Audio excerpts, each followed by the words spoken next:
विकास की विभिन्न अर्थ, ये अपना जो लेक्चर है, लेक्चर नंबर 2 है ये इकोनॉमी का। अभी मैं लिख देता हूँ, जो अपना लेक्चर है lecture number 2।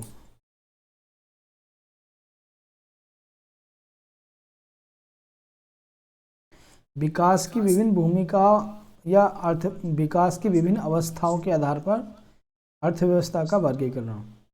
Classification of economics on the basis of different stages of development, यानी जो विकास की अलग अलग अवस्थाएं हैं उनके आधार पर हम अर्थव्यवस्था को देखेंगे। जैसे 3 प्रकार की अर्थव्यवस्था है विकास के आधार पर। Good morning. पहला है डेवलप इकोनॉमी, यानी कि विकसित अर्थव्यवस्था। दूसरा है डेवलपिंग, विकसित अर्थव्यवस्था वो होती है जो विकसित हो चुकी हैं, ठीक है नहीं। और विकासशील अर्थव्यवस्था वो हैं जो अभी विकास के क्रम में है। और एक अल्प विकसित अर्थव्यवस्था, यानी जो अभी अल्प विकसित है, यानी विकासशील से भी नीचे है। तो इन तीनों अर्थव्यवस्थाओं को हम जानेंगे, डेवलप्ड इकोनॉमी, डेवलपिंग और अनडेवलप्ड। तो देखते हैं आपके पास जो डेफिनेशन है विकसित अर्थव्यवस्था की। तो जिन देशों के जो आर्थिक विकास या अर्थव्यवस्था के आर्थिक विकास का स्तर है वो उच्च होता है, यानी कि वहाँ प्रति व्यक्ति आय जो है काफ़ी हाई होती है। प्रति व्यक्ति आय का मतलब उस देश के जितने भी लोग हैं उसे, यानी उस देश की जितनी भी आय है उसे उस देश के लोगों की संख्या से अगर हम भाग दे देते हैं तो प्रति व्यक्ति आय निकल जाती है। तो जिस देश की प्रति व्यक्ति आय ज़्यादा होती है, यानी कि एक व्यक्ति पर पड़ने वाली आय कैसे निकलती है, कुल देश की, यानी कि जो कमाई हुई राशि, यानी कुल देश का कमाया हुआ धन बटे उसकी कुल जनसंख्या, तो ये प्रति व्यक्ति आय होती है। तो जिस देश की प्रति व्यक्ति आय, यानी कि व्यक्तियों पर पड़ने वाली आय ज़्यादा होती है, तो वो देश जो है वो विकसित अर्थव्यवस्था होते हैं। विश्व बैंक के अनुसार प्रत्येक जो डेवलप कंट्री होते हैं उनकी जो प्रति व्यक्ति आय है वो $12,336 या फिर उससे ज़्यादा होती है, ठीक है नहीं। यानी कि एक व्यक्ति पे जो है इतने डॉलर हैं वहाँ पर आपके पास प्रति व्यक्ति आय के रूप में। जैसे आपके पास एक महीने में हमने पूरे देश की आय निकाली, उसे उस देश की जनसंख्या से भाग दे दिया तो उस महीने के लिए उसकी प्रति व्यक्ति आय निकल आई। तो यहाँ जो प्रति व्यक्ति आय है वो $12,336 है या फिर उससे ज़्यादा है। तो ये विकसित देशों में ये पैमाना है जानने का कि वो विकसित अर्थव्यवस्था है या विकासशील अर्थव्यवस्था है या अविकसित है।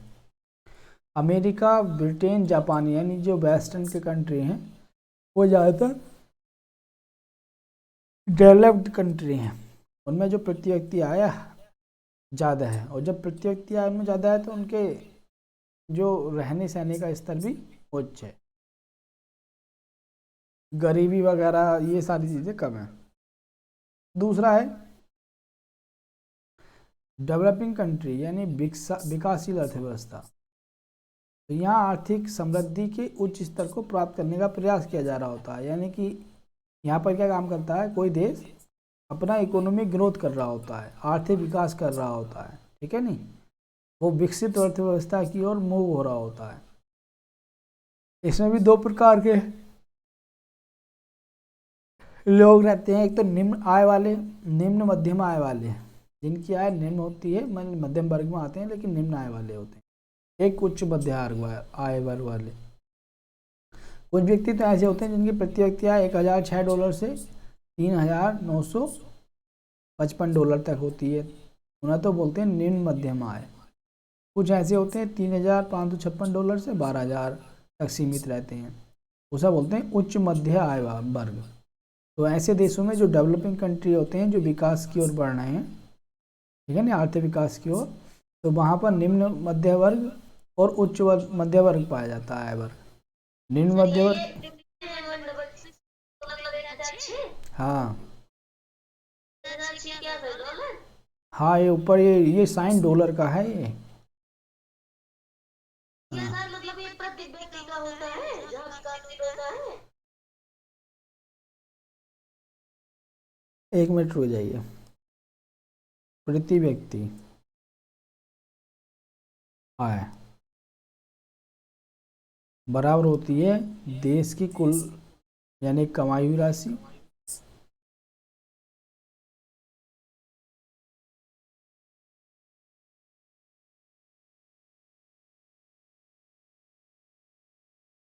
धन या कमाई हुई राशि बटे उस देश की जनसंख्या।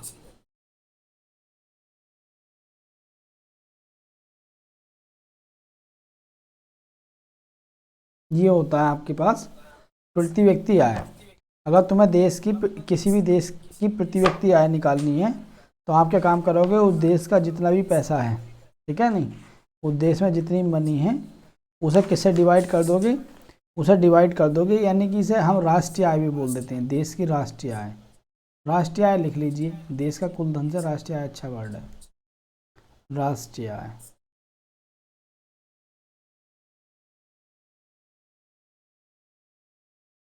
यानी उस देश का कुल आय अपॉन में उस देश की जनसंख्या, ठीक है नहीं, देश की कुल जनसंख्या।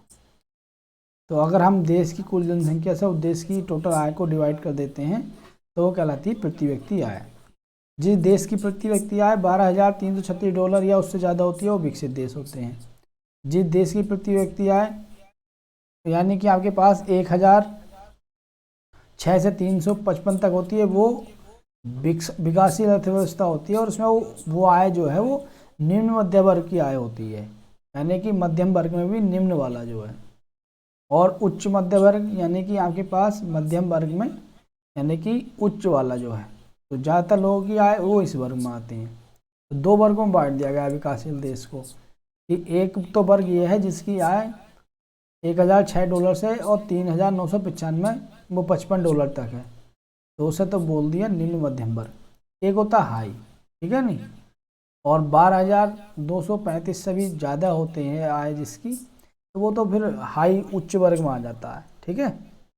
जो हमारे यहाँ मतलब औद्योगिक घराने हैं, पैसे वाले लोग हैं, फिर वो लोग आ जाते हैं उसमें, ठीक है। तो भारत, चीन, ब्राज़ील ये एक प्रकार से डेवलपिंग कंट्री हैं, अभी डेवलप के जो है उच्च स्तर को पाने की कोशिश कर रहे हैं। उसके बाद एक आता अल्प विकसित अर्थव्यवस्था। इसमें ज़्यादातर अफ्रीका के देश हैं जो गरीब हैं, जिन अर्थव्यवस्थाओं में आर्थिक विकास और या लोगों का रहन सहन जो है वो का स्तर काफ़ी नीचे होता है, वो अल्प विकसित या अर्थव्यवस्था कहलाते हैं। यानी वहाँ लोगों के पास आय के भी साधन नहीं है और उनका जो रहन सहन है वो लो लेवल का है, तो ऐसे देशों को हम कहते हैं अल्प विकसित। जैसे आपने अफ्रीका के ज़्यादातर देश जो हैं वो अल्प विकसित हैं, ठीक है नहीं, वो आपके पास उनमें उच्च स्तर के साधन नहीं है, रहने का स्तर भी उनका कम है क्योंकि आर्थिक संसाधन उनके पास कम है, या आर्थिक संसाधन है भी तो उससे राष्ट्रीय आय वो जनरेट नहीं कर पाते। इनकी राष्ट्रीय आय कम है इनकी जनसंख्या के मुकाबले, ठीक है नहीं। भाई प्रति व्यक्ति आय कैसे पता चलेगी कि राष्ट्रीय आय जब ज़्यादा होगी और ये जनसंख्या कम होगी तभी तो डिवाइड करोगे तो ज़्यादा आएगा रेशो, तो प्रति व्यक्ति आय ज़्यादा आएगी। अगर राष्ट्रीय आय कम है जनसंख्या ज़्यादा है तो प्रति व्यक्ति आय कम आएगी। तो इनकी 1,005 से कम ही कम होती है, $1,005 से कम। तो इसलिए यहाँ के जो देश हैं वो गरीब देश हैं, जैसे ज़्यादातर ये सोमालिया है, सूडान है, ये अफ्रीका के देश हैं, ये ज़्यादातर गरीब देश हैं। अब आपके पास समझ में आया कि किस हिसाब से हम अर्थव्यवस्था के स्वरूप के हिसाब से राष्ट्रीय आय को देखते हैं। तो देखो हमने अभी राष्ट्रीय आय मतलब आपके पास जो विकास की अवस्था है दो रूपों में देखी। तो यहाँ तो हमने स्टेट के इन्वॉल्वमेंट के आधार पर देखी, राज्य की भूमिका के आधार पर, पूंजीवादी, समाजवादी, मिश्रित अर्थव्यवस्था। और फिर अब हमने देखी कि विकास के आधार पर विकसित अर्थव्यवस्था क्या होती है, विकासशील क्या होती है, अल्पविकसित क्या होती है। तो ये चीज़ हमने देखी, ठीक है। किसी कोई डाउट कहाँ तक बताइए।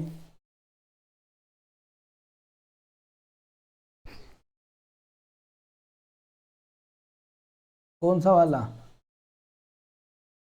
ना वीडियो मिलेगा अब तुम्हें, अभी ना समझाने में बहुत टाइम निकल जाएगा। थोड़ा थोड़ा तीनों वो है, वीडियो मैंने अपलोड कर दिया, मैं डाल दूंगा। और डाल ही दिया है, तुम्हारे ग्रुप में पढ़ चुका है, उसे सुन लेना, उसमें बताया हुआ है मैंने अच्छे से। क्योंकि ये ऐसा ना छोटा पोर्शन नहीं है, जब स्टार्ट होगा तो फिर बहुत लंबा समय निकल जाएगा। क्या वीडियो देखो तुम, पहले पहले वीडियो देख के समझ में नहीं आए तब बात करना, और वीडियो देख के समझ में आ जाएगा फिर कोई इशू है नहीं। अब देखो विभिन्न क्षेत्रों की भूमिका के आधार पर, यानी कि आपके पास अर्थव्यवस्था के जो अलग अलग क्षेत्र हैं, कृषक अर्थव्यवस्था है या औद्योगिक अर्थव्यवस्था है या सेवा अर्थव्यवस्था है, यानी कि जो जीडीपी है उसमें किस क्षेत्र का रेशो ज़्यादा है, उसके आधार पर हम देखें अर्थव्यवस्था के प्रकार।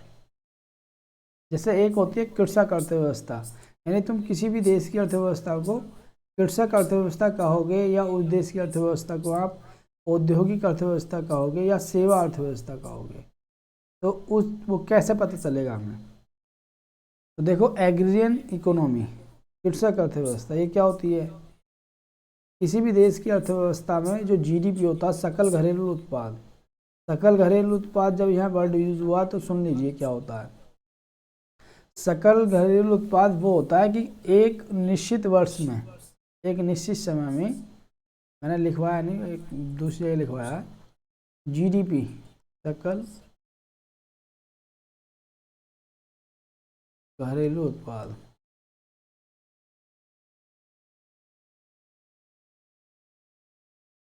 इसे बोलते हैं ग्रोस डोमेस्टिक प्रोडक्ट, इसे बोलते हैं जीडीपी। ये क्या होता है, ये होता है कि निश्चित वर्ष में अंतिम रूप से, मतलब निश्चित वर्ष में अंतिम वस्तु और सेवाओं का मूल्य है। एक मिनट, इसकी मैं जो बुक की डेफिनेशन है वो तुम्हें बता देते हैं।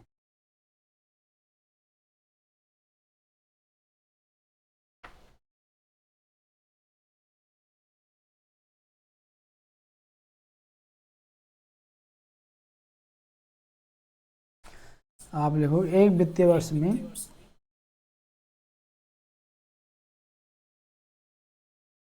वित्तीय वर्ष जो लगता है हमारा, वो कब तक लगता है पता है आप लोग, 1 अप्रैल से 31 मार्च तक।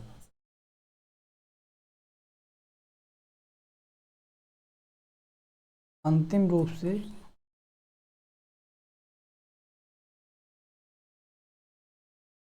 उत्पादित वस्तु एवं सेवाओं का मूल्य, इसे बोलते हैं जीडीपी। ठीक है नहीं, सकल घरेलू उत्पाद।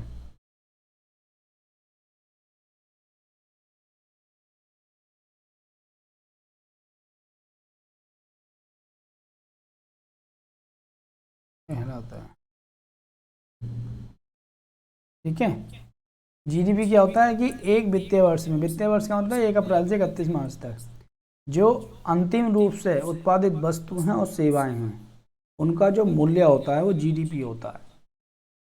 तो कृषक अर्थव्यवस्था क्या होती है, ये जीडीपी ये देश की राष्ट्रीय आय को इंगित करता है। अगर किसी भी देश की राष्ट्रीय आय आपको बतानी है तो उसका टोटल जो जीडीपी है उसका जो मूल्य होगा वो उसकी राष्ट्रीय आय हो जाती है।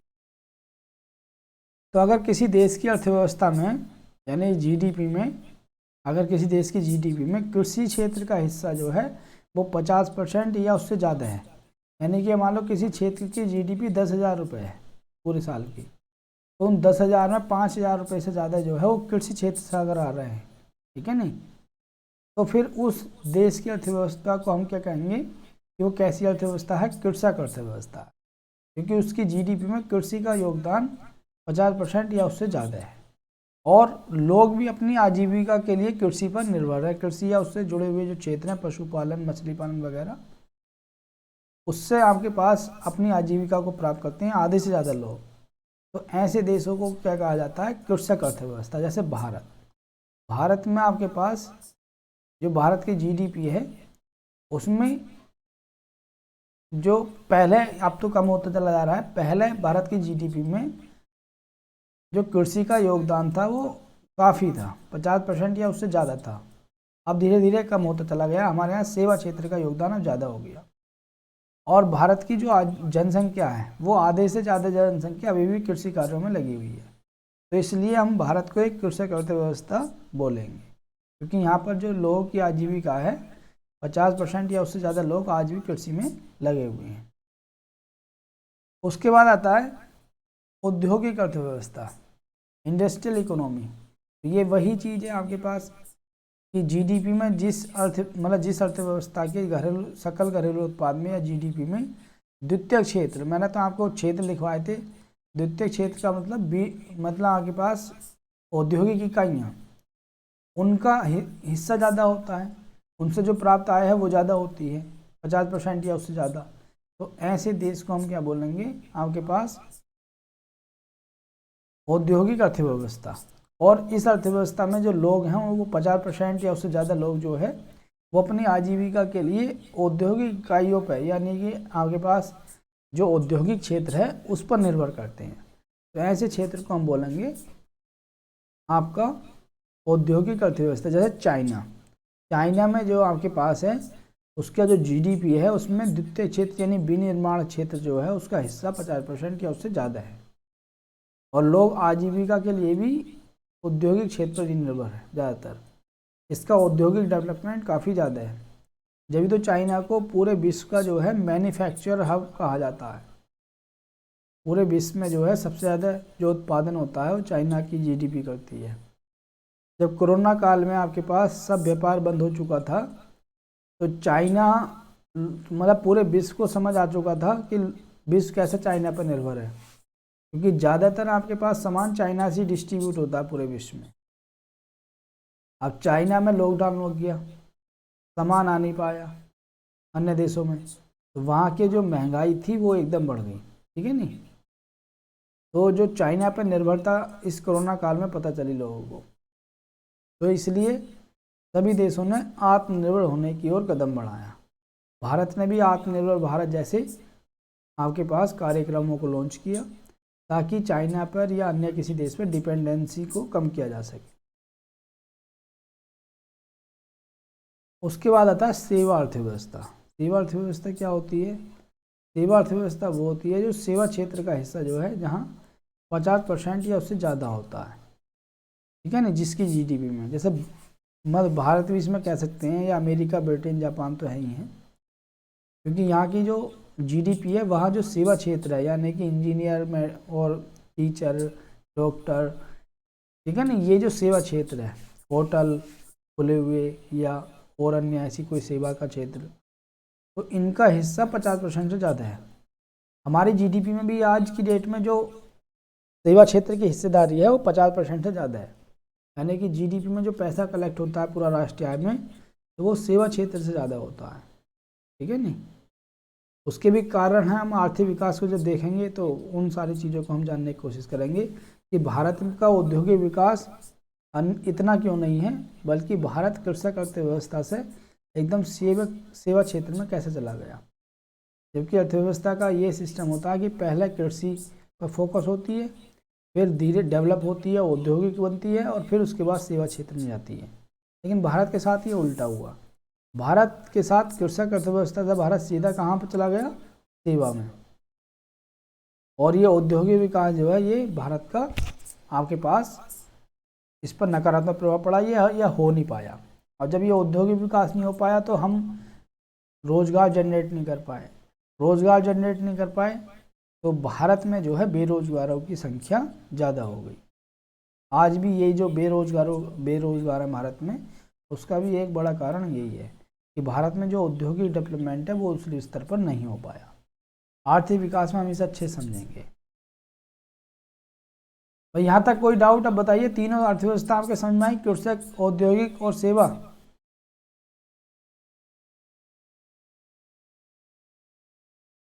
बताइए भाई, अनीस है? चलो देखो, वीडियो पड़ा हुआ उसे आप एक बार सुनना तो आपके सब रिवीजन हो जाएगा, सब याद आ जाएगा, क्योंकि उसमें मैंने काफ़ी अच्छे समझाया। वो वीडियो केवल इसी पर है आधारित। उस दिन कुछ नहीं हुआ, 30 मिनट में हमने शुरू में और यही चीज़ें समझाई बस, ज़्यादा कुछ समझाया नहीं था उसमें। अब ये तो तुम लोगों को करना पड़ेगा भाई।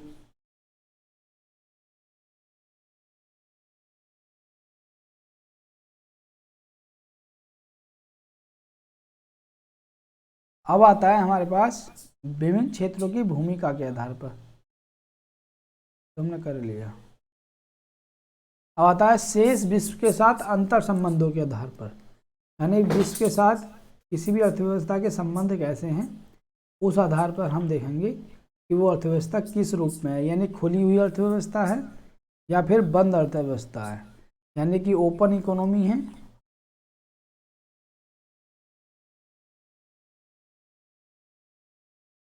या फिर क्लोज इकोनॉमी है।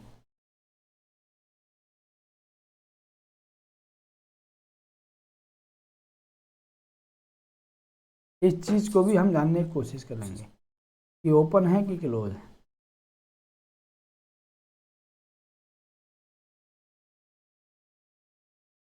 तो खुली अर्थव्यवस्था क्या होती है? वे अर्थव्यवस्था जहाँ पर वस्तु और सेवाओं के व्यापार के लिए या निवेश के लिए वो स्वतंत्र होते हैं, यानी कोई भी अर्थव्यवस्था जो वस्तु और सेवाओं के व्यापार के लिए या निवेश के लिए स्वतंत्र है, यानी कि उसमें सरकार का जो हस्तक्षेप है वो कम है, ठीक है नहीं, यानी कि बाहर दूसरे देशों के साथ व्यापार भी ज़्यादा हो सकता है, दूसरे देश उस देश में निवेश भी कर सकते हैं, इन्वेस्टमेंट भी कर सकते हैं, या उस देश के लोग भी बाहर दूसरे देशों में इन्वेस्टमेंट कर सकते हैं, दूसरे देशों के साथ व्यापार कर सकते हैं। तो ऐसी अर्थव्यवस्था क्या कहलाती है? खुली अर्थव्यवस्था जहाँ पर व्यापार पर या निवेश पर किसी प्रकार का कोई प्रतिबंध नहीं होता। आज जो विश्व में लगभग सभी कंट्री जो है वो खुली हुई अर्थव्यवस्था है, 2-4 को छोड़कर, जैसे उत्तर कोरिया है। उत्तर कोरिया बंद अर्थव्यवस्था है, वहाँ पर राजा का शासन है तो उसका हस्तक्षेप ज़्यादा है। लेकिन ज़्यादातर जो दो देश विश्व बैंक है, अंतर्राष्ट्रीय मुद्रा कोष है, इनके सदस्य हैं ज़्यादातर, WTO है, तो उनके यहाँ जो है खुली अर्थव्यवस्था है, यानी कि अन्य देश व्यापार भी कर सकते हैं, यानी व्यापार और निवेश पर प्रतिबंध जो है वो बहुत कम है, ठीक है नहीं। तो ऐसी अर्थव्यवस्था को बोलते हैं खुली अर्थव्यवस्था। तो अगर किसी देश में, जैसे हमारे यहाँ 1970 तक, भारत में 1970 बंद अर्थव्यवस्था थी हमारे यहाँ, है नहीं, भारत में बंद अर्थव्यवस्था, यानी कि हमने विश्व की अर्थव्यवस्था के लिए अपने देश के द्वार नहीं खोले, यानी कि हम उन्हीं वस्तुओं का आयात करते थे जिसकी हमें ज़रूरत थी, और ना हमारे यहाँ इन्वेस्टमेंट की इतनी अनुमति थी और ना दूसरे देशों को व्यापार की, यानी चाइना से अगर हमें एक पेन मंगाना तो एक ही मंगाएंगे और ज़्यादा नहीं मंगाएंगे। तो भारत में 1970 तक लगभग बंद अर्थव्यवस्था थी। इस समय तक चाइना ने जो है अपनी अर्थव्यवस्था को विश्व के साथ खोल दिया। उससे क्या हुआ? उससे ये हुआ, चाइना में जो इंडस्ट्रियल एरिया है वो ज़्यादा डेवलप हो गया, क्योंकि भाई जब व्यापार ज़्यादा होने लगा तो फैक्ट्री लगी। भारत की अर्थव्यवस्था बंद थी। अब वो भी हम देखेंगे आगे चैप्टर में, आर्थिक विकास को देखेंगे कि भारत की अर्थव्यवस्था बंद थी तो उसका क्या रिजल्ट रहा, पॉजिटिव रहा, नेगेटिव रहा। भारत ने तो आपके पास 1991 में LPG रिफॉर्म किए हैं, और उसके बाद भारत की अर्थव्यवस्था खुली है, ठीक है नहीं, उसके बाद भारत में खुली अर्थव्यवस्था।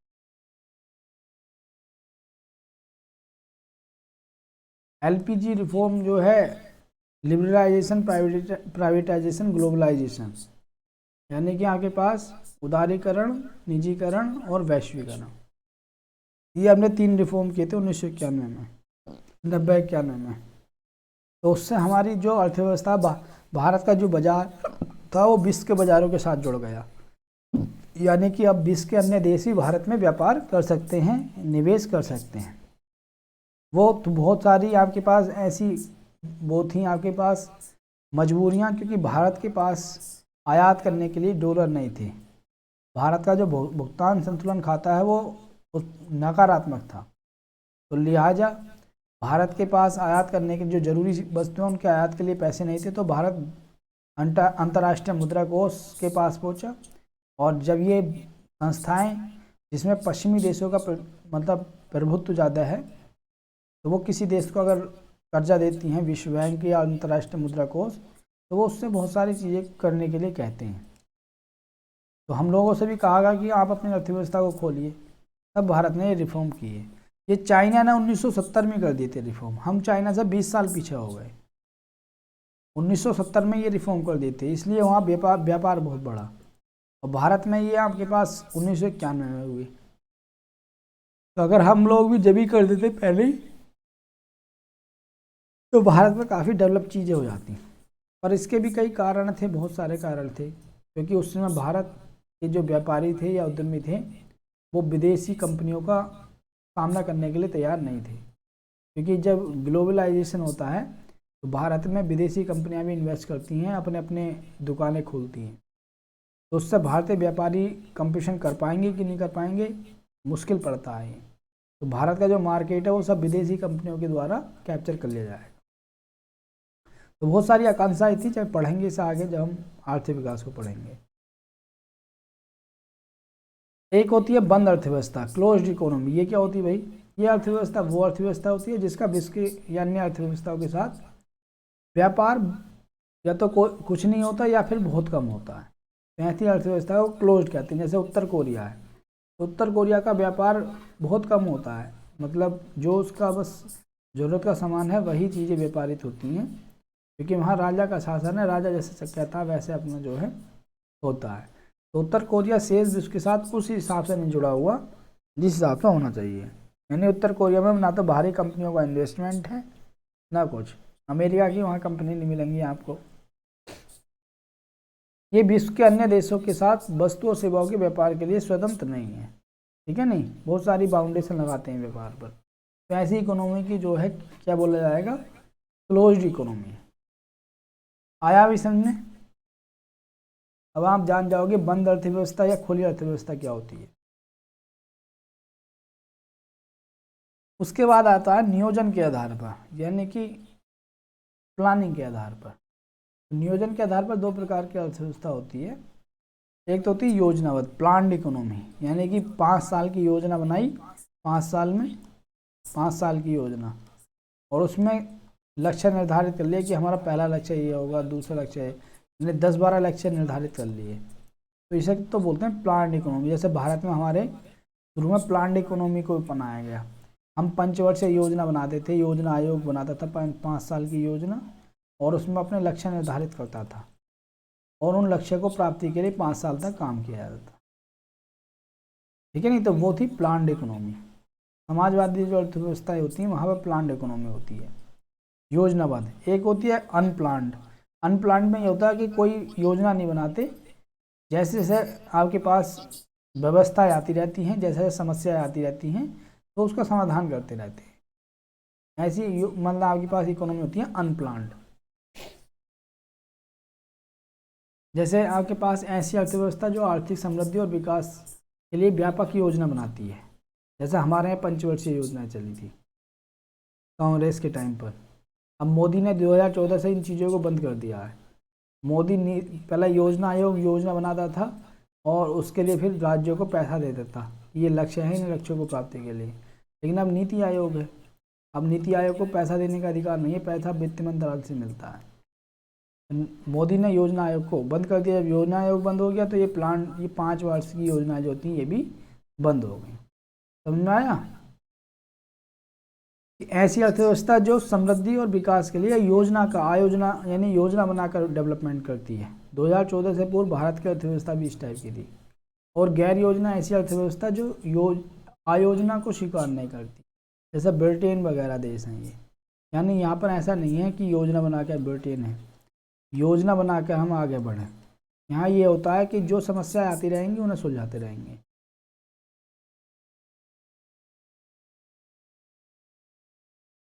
ठीक है भाई, तो ये आप समझ गए योजनाबद्ध क्या होती है और गैर योजनाबद्ध क्या होती है। तो जब कभी भी हम इकोनॉमी पढ़ेंगे और वहाँ पर आएगा प्लान्ड इकोनॉमी तो हम समझ जाएंगे, ठीक है नहीं। अगर आएगा अनप्लान्ड इकोनॉमी तो भी हम समझ जाएंगे। सबसे बड़ी चीज़ होती है शब्दों को जानना। अगर आप शब्दों को जानते हो ना, तो जब क्वेश्चन आप पढ़ते हो या प्री के या मेंस के, तो वहाँ शब्दों का ही तो खेल है।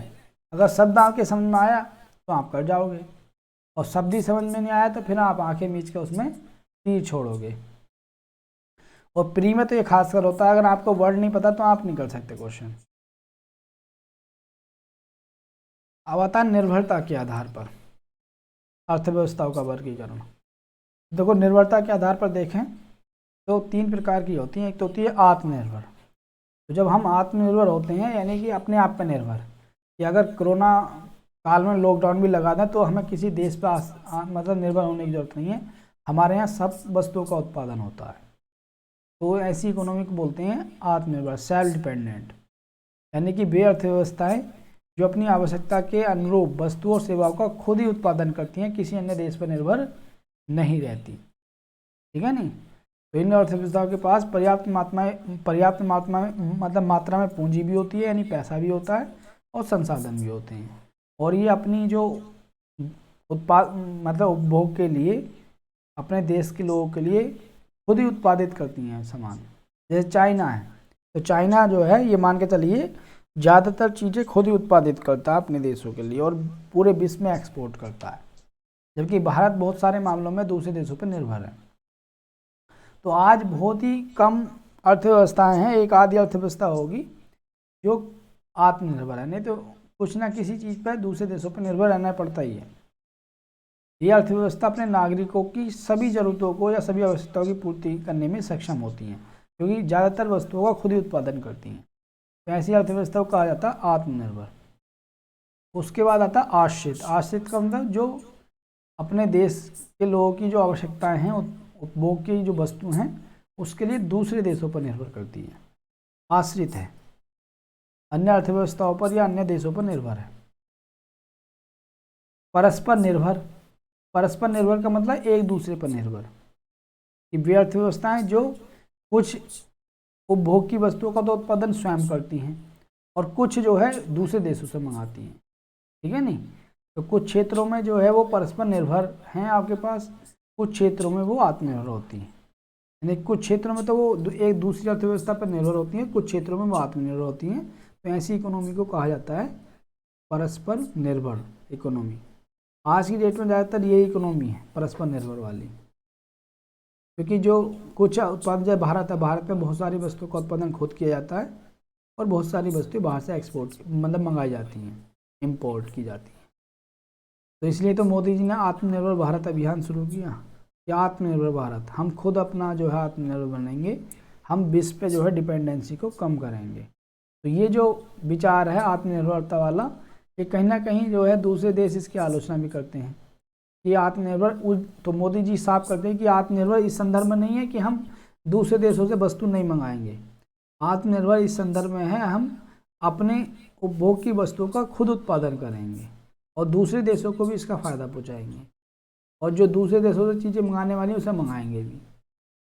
तो ये आत्मनिर्भर भारत इस संदर्भ में है, इस संदर्भ में नहीं है कि हम खुद आत्मनिर्भर हो रहे हैं और विश्व के साथ अब व्यापार बंद कर देंगे, ऐसा नहीं है। तो ये थी आपके पास। फिर हम आगे टॉपिक पढ़ रहे हैं। ये अपना जो है लेक्चर कंप्लीट हो चुका है और हमारा जो इकोनॉमी का पहला चैप्टर कंप्लीट हो गया बेसिक चीज़ों को। और फिर दूसरे यहाँ हमने देश की अर्थव्यवस्था के बारे में बताया था कि राष्ट्रीय आय कैसे मापते हैं, किसी भी देश की टोटल जो इनकम है उसे राष्ट्रीय आय बोला जाता है, तो वो कैसे मापी जाती है। तो इन सारी चीज़ों को हमने डिस्कस किया था कि राष्ट्रीय आय क्या होती है, किसी अर्थव्यवस्था में वस्तु और सेवाओं की जो प्रवाह की माप होती है वो आपके पास होती है। यानी किसी देश में जब राष्ट्रीय आय काउंट होती है तो ये पता चलता है कि देश को पैसे किस क्षेत्र से ज़्यादा आ रहे हैं, उससे पता चलता है कि इस क्षेत्र में ज़्यादा आपके पास डेवलपमेंट है, इस क्षेत्र से कम आ रहे हैं तो यानी इस क्षेत्र में डेवलपमेंट रुका हुआ है। तो राष्ट्रीय आय जो है वस्तु और सेवाओं के प्रवाह को मापती है, ये पता चलती है कि वस्तु और सेवाओं का प्रवाह किस क्षेत्र में ज़्यादा है। ये किसी अर्थव्यवस्था में निश्चित अवधि में जो कुल अंतिम वस्तुओं सेवाओं का मूल्य है, उत्पादन का योग या उत्पादन क्रिया में लगे हुए संसाधनों से प्राप्त आय या उत्पादित वस्तुओं सेवाओं से होने वाले व्यय का योग ही राष्ट्रीय आय है। तो राष्ट्रीय आय क्या है कि आपने कितना कमाया और कितना लुटाया, उस सब के बाद जो पैसे बचते हैं वो राष्ट्रीय आय होती है। मान लो आप 5,000 रुपये कमा रहे हो, 3,000 खर्च कर रहे हो, तो आपकी आय क्या होगी 2,000, वो बचत जो है आपके पास।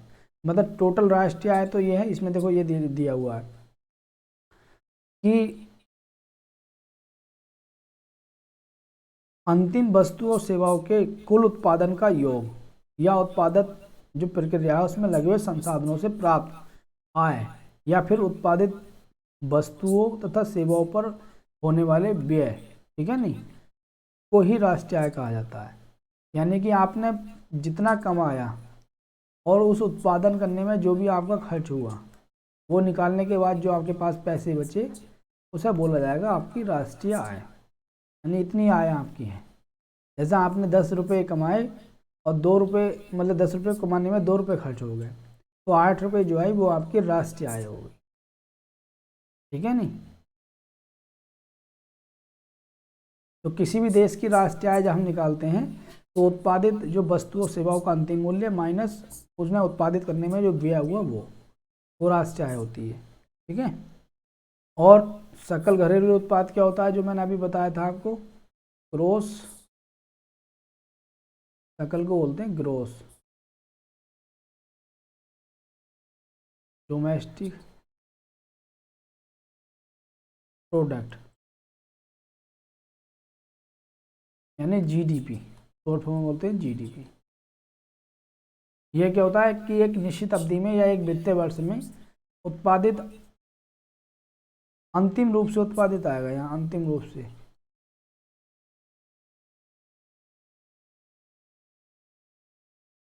उत्पादित वस्तुओं और सेवाओं का, चलो यहाँ लिखा हुआ है छोड़ो, आपके पास एक निश्चित अवधि में उत्पादित वस्तुओं और सेवाओं का अंतिम मूल्य है, वो हम क्या कहते हैं जीडीपी।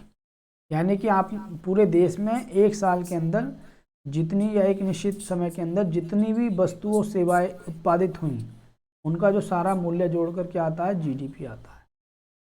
तो जीडीपी जो होता है किसी भी देश की अर्थव्यवस्था की माप होती है कि देश की अर्थव्यवस्था ज़्यादा है कि देश की अर्थव्यवस्था कम है। और जीडीपी में ये भी पता चलता है किस क्षेत्र की भागीदारी ज़्यादा है किस क्षेत्र की कम है। यानी कि आपके पास भारत की जीडीपी में कृषि का कितना हिस्सा है, औद्योगिक इकाइयों का कितना है, सेवा क्षेत्र का कितना है, ये सारी बातें पता चल जाती हैं। और इनसे ही सरकार जो है फिर योजनाएं बनाती है कि जिस क्षेत्र का हिस्सा कम होगा फिर उस क्षेत्र के भागीदारी बढ़ाने के लिए प्रयास किए जाते हैं, ठीक है। तो यहाँ तक हमने जो लिखा था और ये हमने कवर किया 2 लेक्चरों में। अब यहाँ राष्ट्रीय आय को मापने की विधियाँ हैं कि राष्ट्रीय आय को मापा कैसे जाता है, तो इन चीज़ों को हम कर रहे थे, ठीक है नहीं। तो उत्पादन विधि में हमने देखा था कि उत्पादन विधि की हम बात करें, चलो अभी से एक साथ ही समझा देंगे क्योंकि अभी ये व्यय विधि छुट्टी हुई भी है, इतने आप इसका रिवीजन कर लेना, ठीक है। इसे लेक्चर 3 है, इसे हम कल मतलब बात को समझाएंगे, लिख लेते हैं आज इसमें। किसी कोई डाउट भाई यहाँ तक, कोई डाउट किसी को?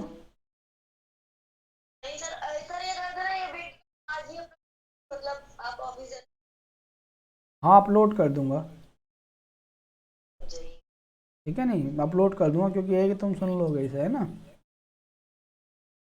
चलो ठीक है, ओके, है ना। अब करते हैं पढ़ाई।